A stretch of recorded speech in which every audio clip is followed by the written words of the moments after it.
Activate your energy. Welcome to the Activated Authors Podcast, a show where we distill the core principles of what it takes to become a happy, healthy, and productive author, no matter what stage of the journey you're at.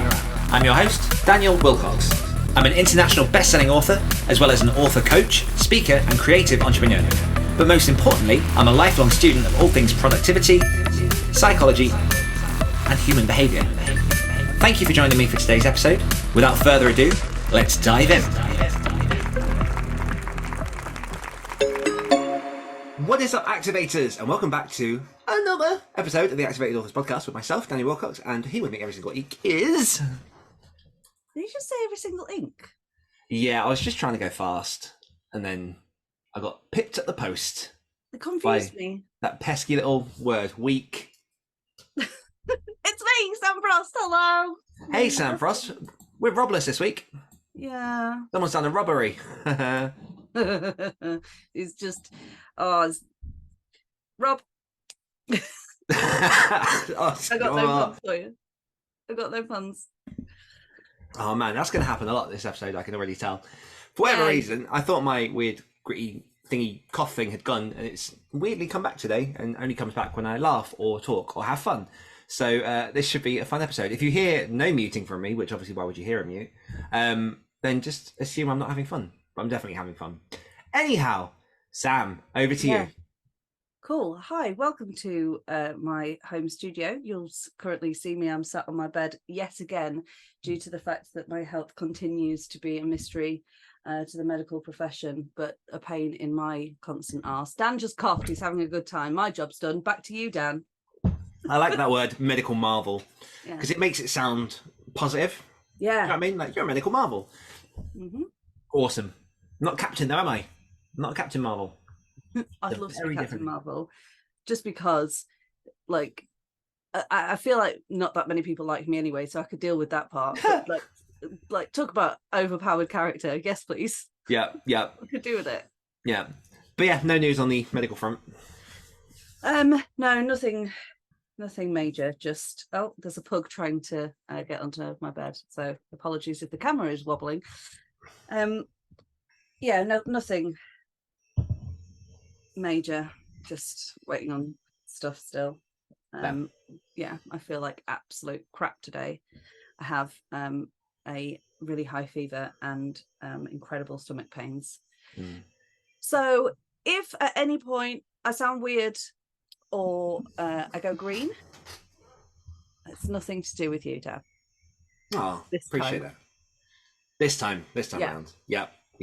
Well, I've had a busy week as well. I haven't had a busy week. How's your week been?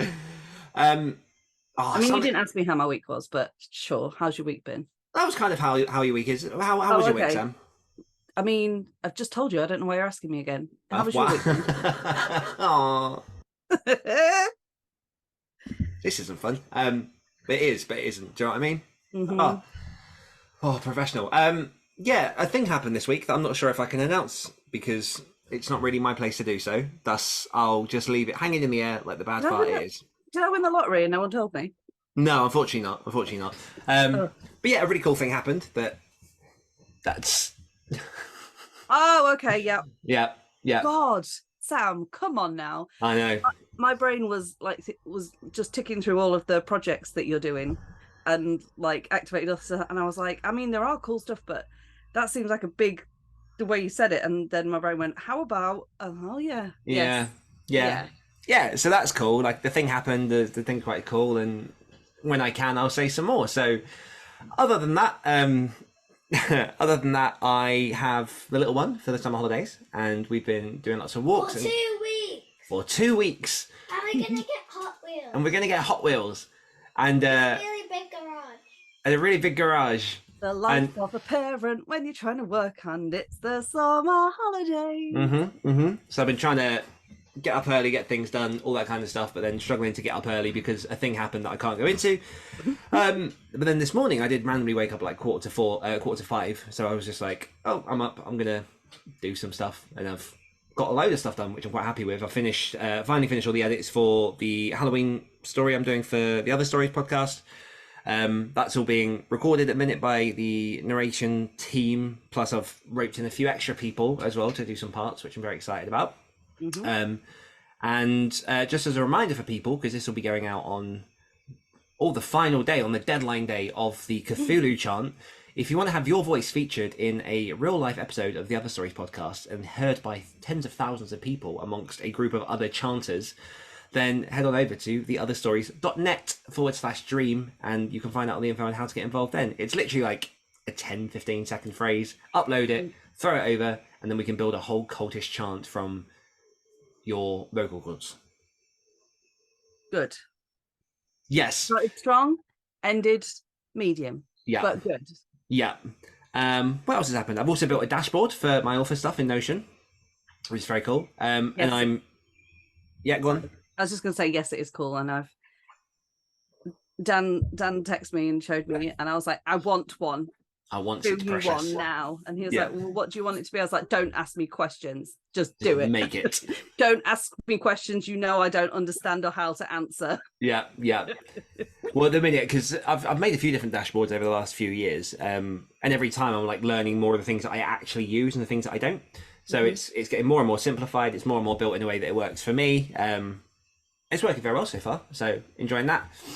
And then also in the middle of building a website for a client, which is a lot of fun. So yeah, that kind of, brings it all around on top of obviously fatherhood and all that kind of stuff. What is something that you've enjoyed this week? I have really enjoyed my son this week. He's been genuinely a pleasure. Like I'm really struggling at the minute, like genuinely really struggling. Just with normal stuff, let alone anything on top of that. And there's been a few times like I took the dog out yesterday because he's not been getting as much exercise as he should, because obviously I find it very difficult to walk at the minute. Just ask Dan, aka professional wheelchair pusher. But I took him out on his birthday, which was the day before, and then yesterday I was like, if I did it yesterday, I can do it today. It was an error. I really shouldn't have done it. Like, it made me very ill. But Miles came with me, and then on the last leg of the walk, where literally my legs were barely holding me like up, Miles just put like his arm around me and he's linked my arms, and he was like, come on, Mum, don't worry, I got you. And it was like, it was heartbreaking, because I don't ever want him to feel like he has to, but it was also heartwarming, the fact that like he just did. So that made me feel like incredibly proud of him and of myself a little bit, because obviously, you know, we raise our kids the best we can. And then he's been doing a lot of creating Norse mythology characters on his stick nose animator. And when I mean, like, he has been sat down, he's been in my room at the desk, he calls it his desk space.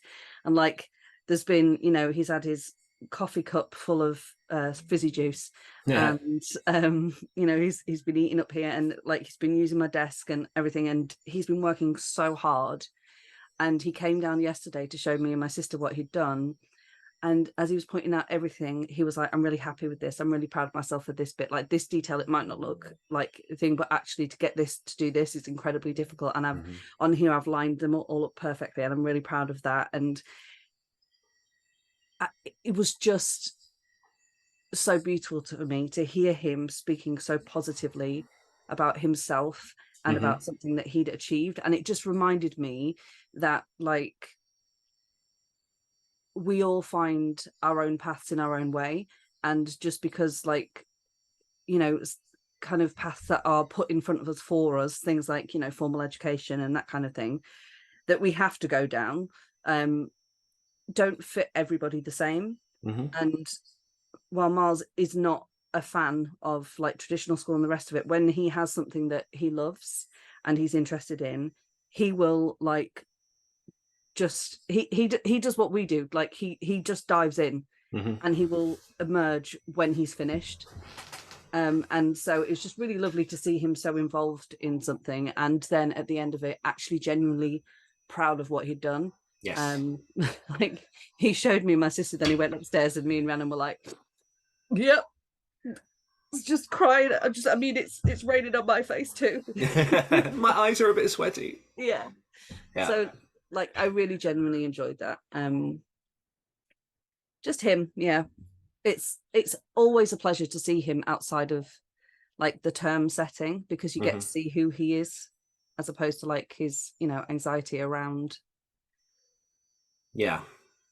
So that's what I've enjoyed. How about? I love that. That's beautiful. Thank you. How about you? Did you already say something? Mine was a book. Okay. For people who are not watching on YouTube, I'm holding up Camp Damascus by Chuck Tingle. And yeah, this is one of the... What a name. I'm so sorry, but Chuck Tingle. Chuck Tingle, very, very enigmatic person. Their profile picture is normally just them with a pink bag on their head that just says something about love. I can't remember the exact wording, but this is one of the books that I've been seeing floating around loads in like the horror space, and also they gave away a free advance copy while I was in Pittsburgh. I have to hold it in front of me. Bam. So I have been devouring this because the blurb is welcome to Neverton, Montana, home to a God-fearing community with a heart of gold. Nestled high up in the mountains is Camp Damascus, the self-proclaimed most effective gay conversion camp in the country. Here, a life free from sin awaits, but the secret behind that success is anything but holy. And it's just really, really, like, it's an amazing read. It's obviously an LGBTQ read as well, about all this gay conversion camp and everything else. And it's, I don't know, it's just been a pleasure to go through. You really get a sense of the character and who she is. It's got really cool reveals. Like, although it's horror, there are definitely horror elements, but I would say it's like, for anyone that's unacquainted with horror, this is actually not a bad way to go. There's a few gruesome bits in it, but it's not overly laced with anything. At least, I'm 178 out of 240 pages in, so maybe there will be at the end. But it's just a fantastic book, and I'm really enjoying it. Nice. The only fault I do have, and this is such a me thing, because of how my fingers are painful at the minute, the pages are thinner than a usual book, which means as I'm trying to hold it, it gets very, very floppy. So I have to hold it firmer in place. Otherwise, it like bends and goes weird in my hand, which then hurts my fingers. You hear that, Chuck? Sort your paper stock out. I mean, that's an advanced copy, isn't it? It is, yes. So who knows what the final will be? It won't be like that. One can hope. Well, I used to read Treadpub arcs for my local independent bookshop, and they're always floppier, because it costs a lot of money to print a book. So when it's the like proofs, like not for resale and all they're cheaper. Always of a lower quality, just because it's not the finished product. Yep. So. But yeah, Camp Damascus by Chuck Tingle. Check it out when it comes out. Our wins from the community this week, I've picked 3 because they're all from people that have recently joined us over on our free community online, which you can join for free at activatedauthors.com. I think I've said online. It online, on the line, everyone. Get your tight wire out. It's on the line. Go on the Google. So we've got Edwin Downward, who says, after a week of being distracted by a book description question from which I got my latest post on the Sci-Fi channel, I got back into my work in progress where I'm working through getting ready for the next twist scene, which is always exciting. We got one from the lovely Carolyn, who says that she wrote something for a contest on Readsy, which is also very exciting. That is very exciting. Yeah, Carolyn joined us from a lot of the different horror groups, so great to see Carolyn over here.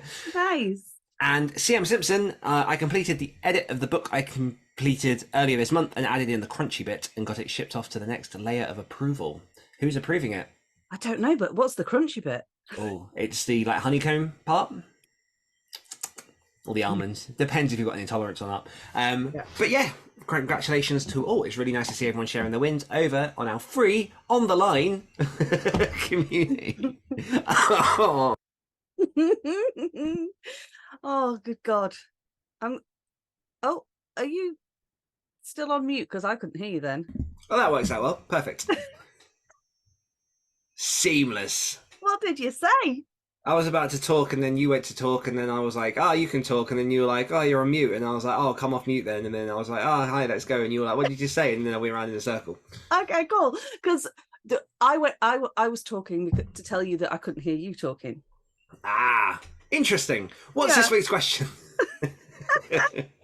Okay, so this week's question is simple on the surface, but I have a very clear motive for asking this question, which I don't think will be difficult to discern. And the question is, how can I be more productive? Or Don't know why you've asked me. How how can you be more productive if we're like the royal you, if we're showing it out? Yeah. I'm going to hand that to you because, I mean, yeah.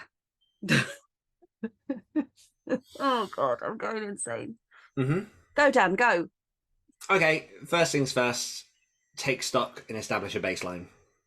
Okay, what does that mean? They're fancy words. So in order to be productive, you Mm-hmm. need to know what it is you're trying to be more productive than.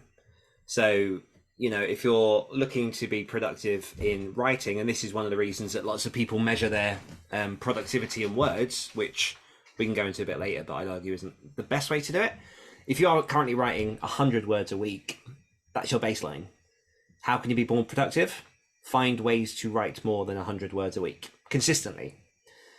So in order to be productive, you have to establish your general flat line of where it is that you're beginning from so that you can work out where you're going to go. It's very similar to the whole like goal building thing, because essentially goals are a way for you to be productive.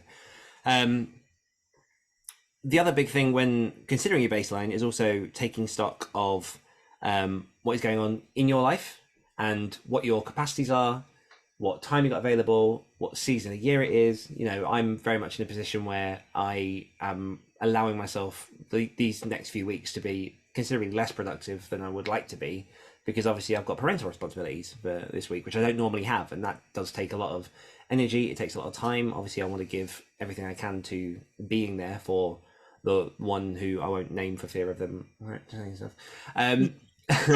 You know what I mean. He's behind you. Exactly. And so you have to, it's a case of trying to work out what you want your goal to be, what you're trying to be more productive than, and then also taking stock of what's coming up over the next weeks, the next months, so you can try and factor some of that in.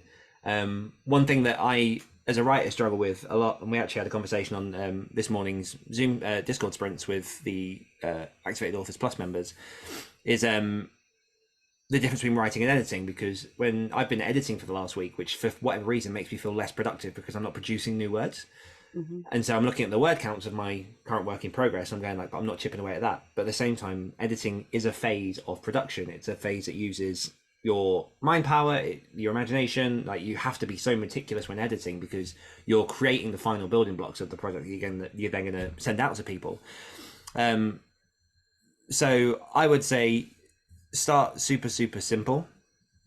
Start with one thing, start with small things, and build up from there. I know we had this a while back when I was in the flat, but exercise wise, which is something I definitely want to be more quite productive on, I started to get into the habit of just doing like a 10-minute walk on the treadmill every morning, just to say, this is happening, this is something small. I'm not going to go out and run for 3 hours because, number one, it will kill me, and number two, like, if you hurt yourself too much, you're then going to have to backtrack and start all over again.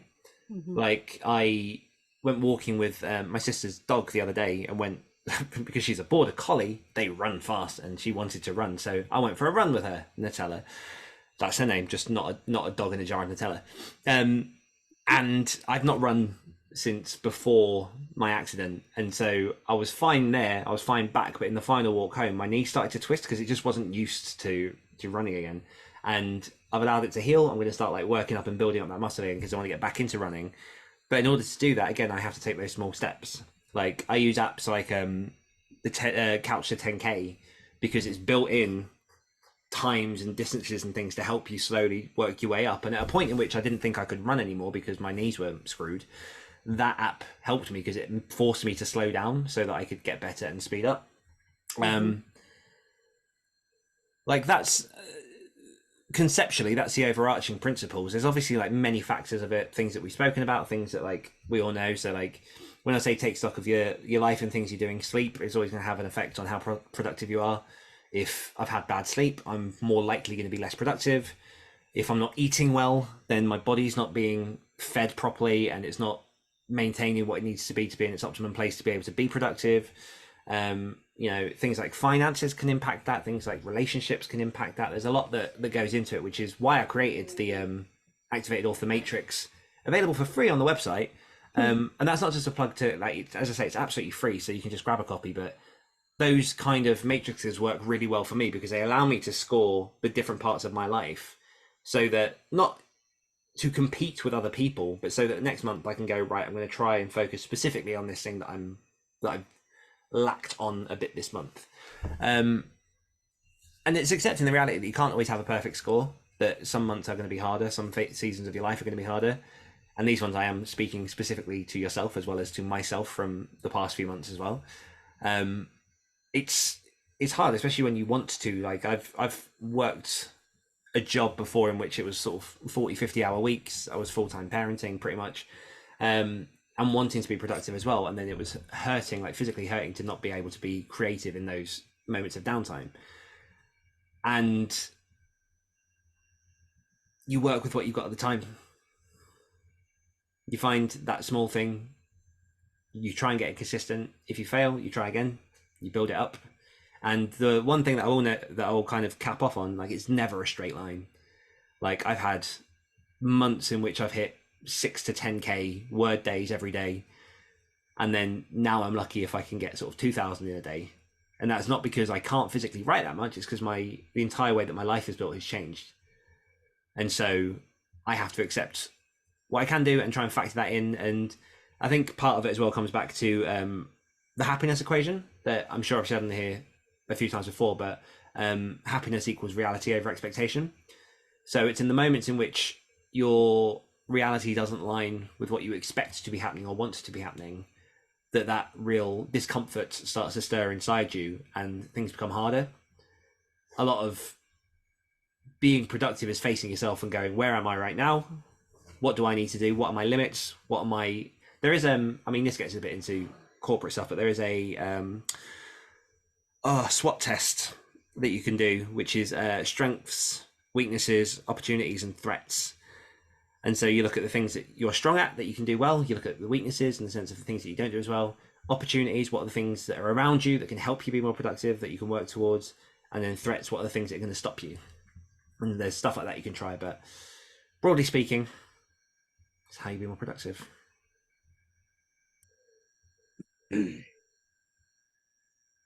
So the reason I asked this question is very personal and selfish, because at the minute I can't really do anything.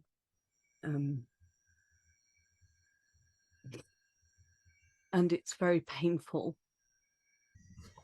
I don't have a great track record with consistency generally because of how my brain works.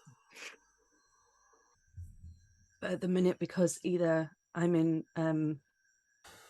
pain that I can't cope with, which for me on its own is a statement because my pain tolerance is higher than average, or my brain is hampered by the painkillers that help me function, quote unquote. And so I am held back from doing anything really, not only productive, but just your general things. So, going out for a walk or making dinner, dealing with long conversations, just really normal stuff. And it's gotten to the point for me now where it's so painful not to do things that I'm really trying to do them, but because of where I am with my health, which hasn't changed, I still can't. And so I'm trying, and I'm really struggling. And I knew asking this question, I knew, obviously not your exact words, but I knew what you were going to say because I agree with you. And it's just every kind of point you hit just hit harder because, you know, I have insomnia, so my sleep often like isn't great. My diet is really not good at the minute because I can't stand in the kitchen for long periods of time to make anything. So it's either I'm grabbing something really unhealthy, or I'm ordering in, which I can't afford, which then goes on to finances, which are horrible at the minute because I can't do anything to even attempt to bring anything in. And the thing that I've had as a shield for the longest time, which is my creativity, I am struggling. It feels like it's a sword hanging over my head as opposed to a shield at the moment, because all I want is to be able to produce art, and I can't. My brain isn't working the way it normally does because of the painkillers. Obviously, it's like you say, it's summer holidays, so I have a lot more parental duties, and it was that moment of desperation of I just need to know how I can do something. And when you're writing a book, you know, we always talk about kind of the soggy middle. Yeah. And I feel like I've been caught in that for the longest time. And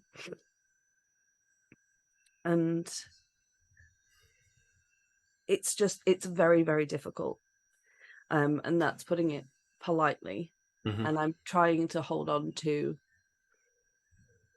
the impermanence of everything and the fact that, like, you know, this will change eventually, but it doesn't help right now. And it's just, I guess, as selfish as it was to ask, I also wanted other people that might be going through something similar or who have chronic illness, whether that's physical or mental, to understand that, like, you're not alone and it sucks.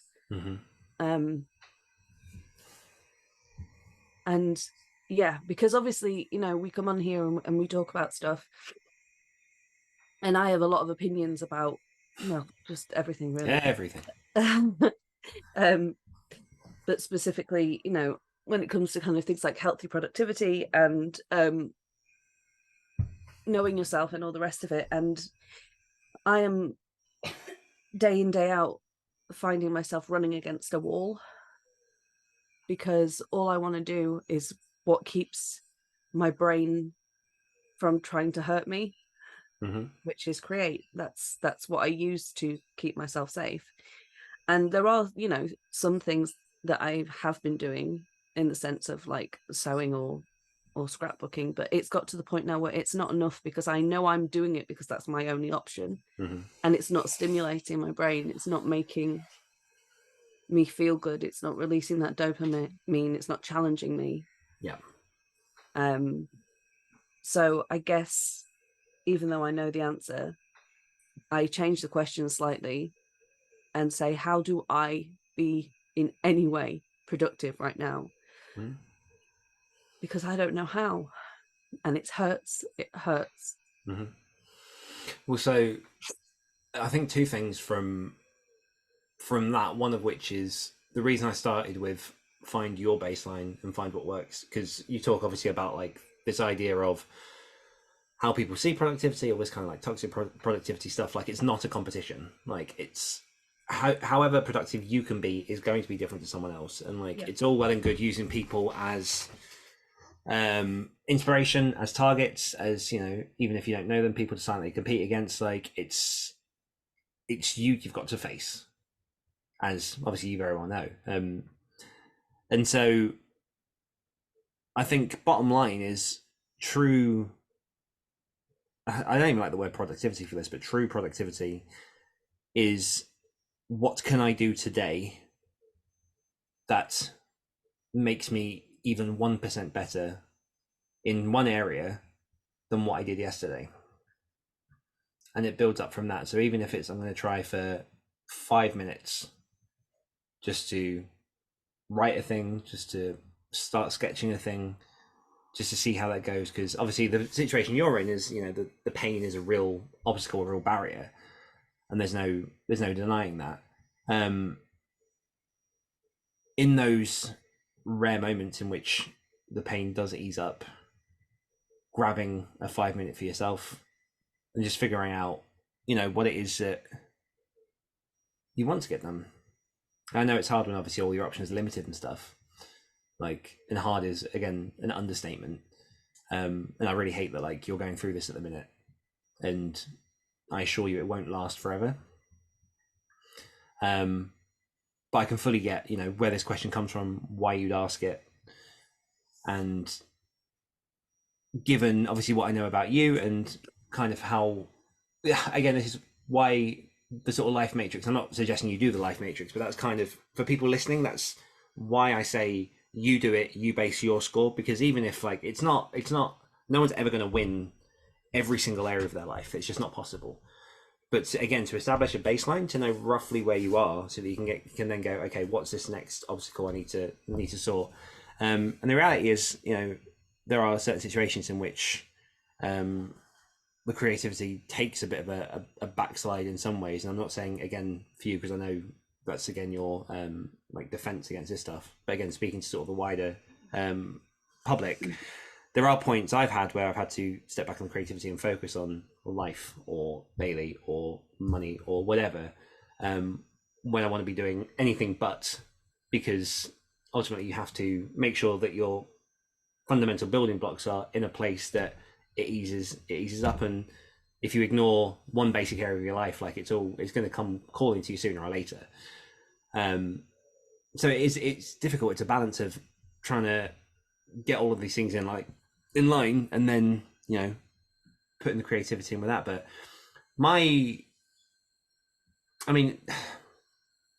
as I say, trying to get even 5 minutes is helpful. I don't know, and this kind of gets a bit more granular into what you're going through, but I don't know if you've ever tried dictating poetry, or even just journaling or something in the morning, just to try and spark those muscles and to bring that back up again. Yeah. I'm not sure necessarily about the poetry. I know it sounds weird, because even the poetry I write is to be read out loud. But I can't. Me and dictation don't work very well. Yeah. The other side of it could be just chronicling the journey through vlog. I enjoy vlogging. I enjoy vlogging, and it is a creative thing. I feel like, yeah, maybe I need to do some work on what I define as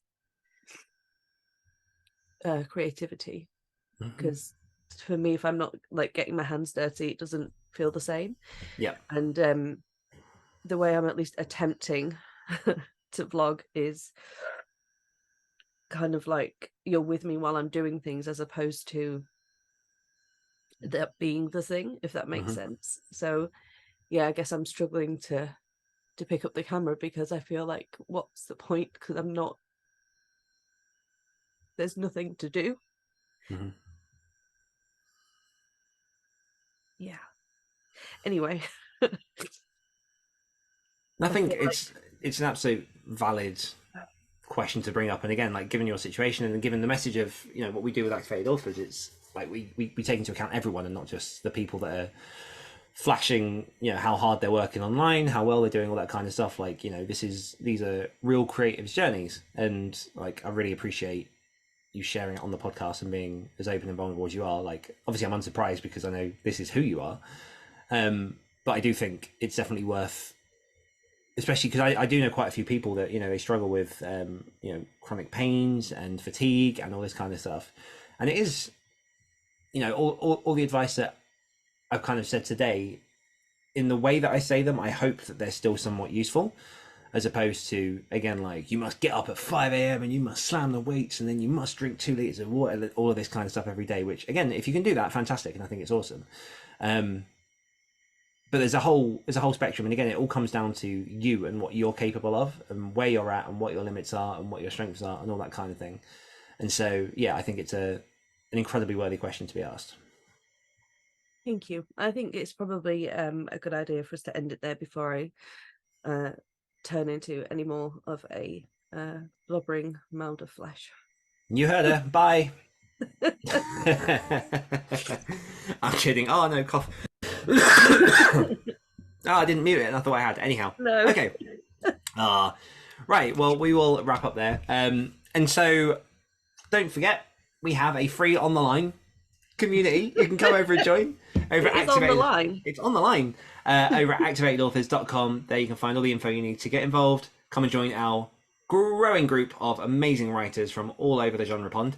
And there are also going to be extra bonus benefits coming to the Activated Authors Plus tier real soon that I've not told you about yet, but popped into my head yesterday, and I think that's going to be quite cool. Nice.